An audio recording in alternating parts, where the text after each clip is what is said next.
Welcome to the Deep Dive. We take complex topics, look at your sources, and really try to untangle them to give you the clearest possible picture. Today we're starting something important. It's the first part of our Deep Dive series, focusing on the verified facts surrounding Jeffrey Epstein. Now, this is a topic just swimming in speculation, but our mission today is pretty clear. Cut through all that noise. We're focusing only on what's actually documented in public records, in primary sources. We're separating the proven stuff from what's still just rumor or myth. This is for you if you're curious and want the documented truth. Exactly. And, we've gathered a pretty significant stack of these primary sources. We're talking FBI files, actual court documents, those flight logs everyone talks about, personal records. These aren't just like secondhand stories. This is the foundational evidence. So today, we'll explain how these pieces fit together, how they form the factual backbone for understanding Epstein's operations, his crimes, his connections. It's about getting you that documented truth quickly and thoroughly. Okay, right. Let's unpack this then. We should probably start with the documented core of Epstein's crimes. What do the records actually show he was doing? And where? Well, the big one, legally speaking, is the Florida plea back in 2008. He pleaded guilty. Felony solicitation of prostitution and, critically, procurement of minors to engage in prostitution. That's in the record. And the nature of the abuse itself, what did that look like according to the documents? The records detail him paying dozens of girls, many underage, we're talking 13 to 17 years old, documented cases, paying them cash for nude massages, masturbation, oral sex, intercourse, all happening at his Palm Beach mansion. And like you said before, these weren't random. The documents show they were scheduled meticulously by his staff. Scheduled, wow. And the geographic scope you mentioned, it wasn't just Palm Beach, was it? No, not at all. That's what's really striking when you look at the filings. Records show abuse involving over 30 minor girls, specifically naming Jane Doe 1 and Jane Doe 2 in some documents. And it stretched way beyond Florida. New York City, New Mexico, the U.S. Virgin Islands, even overseas, Paris, south of France, California. So this wasn't just, a local problem. It really paints a picture of a global, highly organized network. Leveraging his wealth, presumably, to operate across borders like that. Precisely. And the records also state he directed others to abuse, used paid employees to find and bring girls to him, and that he worked in concert with others for his own sexual gratification and theirs. It points to a conspiracy. And the initial investigations back in the mid-2000s? Yeah. They ran into trouble, right? Absolutely. The Palm Beach police investigation officially kicked off July 24, 2006. There were documented attempts to even interview Epstein. They contacted his attorney, Gus Fronston, way back in November 2005. And during the search of his mansion, I remember reading something about computers. Yeah, that's in the police reports. They secured a CPU, a computer tower, in one room. But in another room, the garden room, they found a monitor, keyboard, mouse, but no CPU. And the cables are just, pulled out from where a computer obviously had been. It certainly raises flags about potential evidence tampering. Definitely sounds like it. And they were watching the place, too.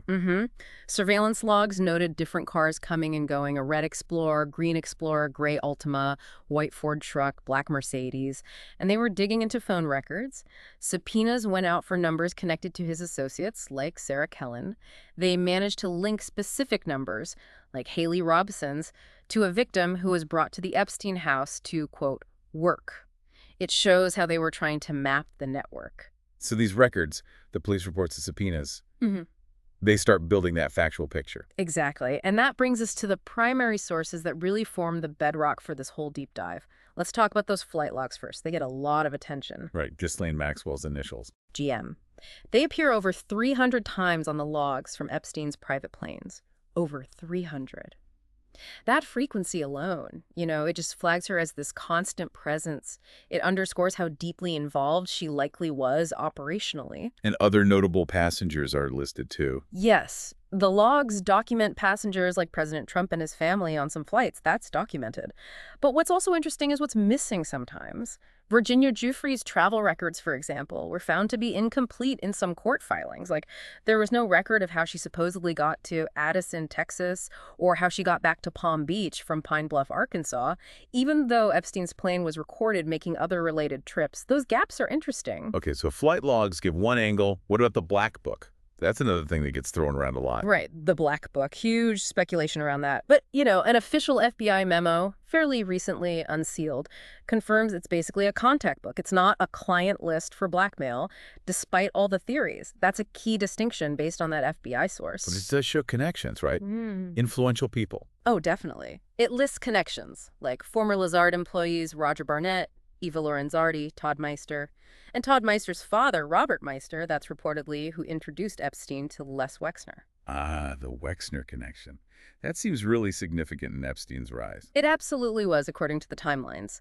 Epstein was Wexner's financial manager from 1987 all the way to 2007. Wexner was essentially his primary client for 2 decades. Wexner even sold his huge New York townhouse to Epstein in the mid-90s, granted him power of attorney back in 91, and put him on the board at the Wexner Foundation as a trustee. So deep financial ties. Wexner invested heavily with him too, didn't he? $1 billion, according to some notes and reports. Wexner invested $1 billion with Epstein's company. However, it's crucial to look at the findings of an independent review of the Wexner Foundation itself. That review found Epstein made 0 financial contributions to the foundation. It also documented $46 million transferred from Epstein's entities to a Wexner-related fund, described as a partial repayment for funds Epstein apparently misappropriated from the Wexner family. So misappropriated funds, not donations. Correct. The review stated Epstein played no meaningful role in the foundation's actual budget or finances, and, critically, it found no evidence he used his foundation ties to commit sexual assaults. So, you see the distinction. A documented, deep financial connection, yes. But the specific criminal use of that foundation connection isn't proven by that source. Got it. That nuance is important. What about physical evidence? Stuff found in his homes. Okay, yeah, let's talk about the mansion searches. The Manhattan mansion search in July 2019 that yielded significant finds according to the bail memo. Law enforcement found evidence that was described as chillingly consistent with victim recollections. Hundreds, maybe thousands, of sexually suggestive photos. Females fully or partially nude. Some appeared to be underage girls. At least one was confirmed by counsel, Epstein's own counsel apparently, to be a minor when the photo was taken. And CDs too, right? With labels? Yes. CDs labeled with things like young name plus name, Miss Nudes 1, girl pics nude. Really disturbing stuff documented in the search inventory. And this wasn't just in New York. The Palm Beach police found things earlier, too. They did. Palm Beach police confiscated images earlier on. One reportedly showed the bare bottom of a girl who appeared to be prepubescent. So this physical evidence, found years apart in different locations, directly corroborates what victims were saying. And it ties directly into the grand jury charges later, things like sex trafficking under federal law, recruiting, enticing, harboring, transporting minors. The evidence supported those specific charges. It's about documented actions. Okay, so we've laid out a lot of the core documented facts, the evidence. But like you said, it's complex. Different narratives pop up. So how do the sources help us separate what's definitively true versus what's, well, contested or unproven, even when looking at the documents? Let's start with the non-prosecution agreement, the NPA. That's always been hugely controversial. Monumentally controversial. Okay, the facts of the agreement itself are clear. It was signed September 24th, 2007, between Epstein and the U.S. Attorney's Office for the Southern District of Florida, SDFL. The terms. Epstein pleads guilty to state charges, gets a minimum 2 years jail time, which ended up being 13 months with work release, and registers as a sex offender. Now, crucially, the document itself explicitly states it did not cover victims outside Florida, and it did not bind other U.S. attorneys' offices, like the one in New York later. That's written in the agreement. That part is proven fact from the document. Right, that's the legal text, black and white. But the way it was handled, the implementation, that's where the firestorm really starts, isn't it? Exactly. That's where the documented controversy lies. Prosecutor Sigrid Macaulay Villafana, she initially opposed parts of the deal. She was reportedly overruled by her supervisors. That's documented in reports. Then you have the Department of Justice's own internal review later, which faulted the former U.S. attorney, Alex Acosta, for poor judgment. Poor judgment in approving the NPA and, critically, failing to make sure victims were properly notified as required by law. And the victims themselves said they were left in the dark. They did. Their statements are powerful. They received these sort of patience letters suggesting things were ongoing even after the secret NPA was already signed. Their attorneys were led to believe federal charges were still potentially on the table. So you have this huge documented gap between the legal text and how it was actually carried out, which caused immense harm and controversy. Okay, moving from the NPA to Ghislaine Maxwell's role. What does the official record say versus her own documented statements? Well, the official record is pretty definitive now. Ghislaine Maxwell, convicted in 2021, child sex trafficking, sentenced to 20 years. The evidence presented at trial showed she worked closely with Epstein from about 1992 to 2009, positioned as a co-conspirator, recruiting girls, facilitating the sexual acts, being present during abuse, including being in that infamous photo with Prince Andrew and Virginia Giuffre. And testimony from victims like Johanna Sjoberg was key. Sjoberg testified Maxwell asked her to take naked photos for Epstein, even implied she should finish the job, meaning bring Epstein to orgasm. These are court-verified findings. But Maxwell herself denied much of this in her depositions and statements, right? Completely. Despite the conviction and the evidence, if you look at her documented statements, like her depositions, she consistently denied participating in non-consensual sex, denied recruiting underage girls, claimed she couldn't even recall specific sexual acts or seeing sex toys in the house. She tried to frame herself as just an employee doing household management, and she called Virginia Giuffre's entire account untrue and obvious lies. So you have this stark documented conflict, the judicial findings and victim testimony versus her own vehement recorded denials. It's for you, the listener, to weigh that documented conflict. Okay, another huge area, the whole intelligence asset theory. What do the official sources say? Right, this one persists.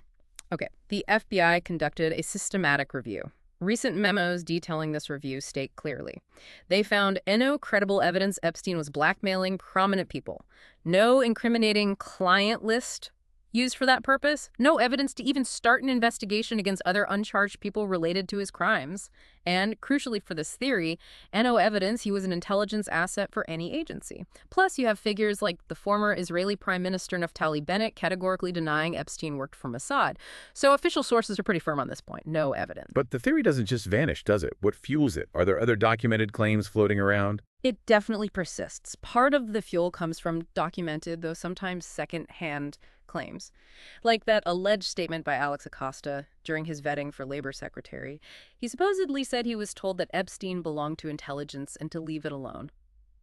Now, that's attributed to an unnamed source within the administration, reported in the media, but it hangs out there and adds complexity to the flat denials. And then there's the more nuanced public discussion, exploring ideas like maybe he wasn't a direct asset, but perhaps a financial fixer, someone moving vast, opaque sums of money that intelligence agencies might find useful indirectly. It's a different concept, but it keeps that intelligence connection idea simmering in public discourse. So, official findings say no, but these other documented claims and theories keep the question alive for many. Fascinating how those narratives clash. Finally, let's touch on Epstein's death, the official conclusion versus the lingering questions. Okay, the core proven fact. Jeffrey Epstein was found dead in his cell at the Metropolitan Correctional Center in Manhattan, August 10th, 2019. He was awaiting trial on federal sex trafficking charges. The official cause of death was ruled a suicide by hanging. Both the Department of Justice and the FBI, in their reviews and memos, largely upheld this conclusion. But, and it's a big but, for many people. Yeah. The circumstances were unusual and investigations found problems, right? That fuels the conspiracy theories. Precisely. Despite the official finding, the how and why are riddled with documented issues that feed speculation. The Office of the Inspector General OIG investigation found critical failures at the jail, major ones. Epstein's cellmate was transferred out just before his death. The two officers assigned to his unit, including Tova Noel, failed to conduct mandatory checks and inmate counts for hours leading up to his death. They later admitted to falsifying records. There's also documented testimony from another inmate nearby, inmate 2, who described hearing a scream, seeing officers remove someone, and later witnessing the cell being cleaned and orange clothing items tied together being removed. So even with the official suicide ruling, these documented deficiencies, these unanswered details, they create gaps, and those gaps are, as you said, inevitably co-opted by conspiracy theorists. It shows the gap between an official conclusion and public acceptance when things seem off. It really does. So, stepping back, all this leads to the question, how did he operate like this for so long? What resources did he have? The sources make it abundantly clear.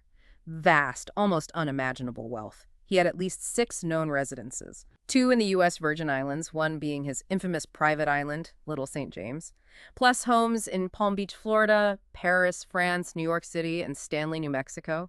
Just the NYC mansion was valued at over $77 million. The Palm Beach estate, over $12 million. We're talking enormous assets. And private travel. Yes, private planes, plural. which the bail memo explicitly mentions facilitated his international travel, his abuse, and contributed to that transient lifestyle that made him such a flight risk. And it wasn't just money and property, was it? It was legal firepower, too. Absolutely. The DOJ report on the MPA mentions his extensive team of prominent attorneys who fought tooth and nail.